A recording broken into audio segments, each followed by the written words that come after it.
de Nossa Senhora. Amanhã estaremos comemorando Nossa Senhora Aparecida, padroeira do Brasil e de todos os brasileiros. Neste momento há milhares e milhares de devotos, peregrinos, que já estão dentro dos ônibus, enfrentando até longas distâncias para marcar a sua presença amanhã no grandioso santuário de Aparecida, sabendo que cada um deles carrega pedidos de tantas outras pessoas, de devotos, doentes, desamparados, sem terra, excluídos. Tenho certeza que as portas do santuário de Aparecida nesses dias não fecham.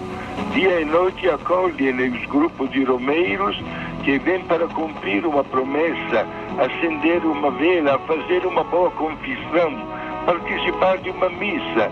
Todos se sentem muito bem acolhidos por Nossa Senhora. Esta é a missão dela, socorrer o povo de Deus em qualquer lugar do mundo, em qualquer momento da nossa vida, durante todas as nossas aventuras diárias. Ela sabe que nós somos pessoas animadas pela boa vontade, mas ao mesmo tempo somos pecadores. Com a sua presença e assistência, ela reforça a nossa vontade e os nossos bons propósitos de melhorar. Meus irmãos, o que é que nós vamos pedir a Maria? Que abençoe a nossa casa, a nossa família, que abençoe os nossos governantes que estamos escolhendo, que Maria esteja sempre presente nos momentos tantas vezes até delicados da nossa vida. Vamos oferecer um belo terço especial nesses dias, dedicado a esta oração para o bem da Igreja, para as famílias.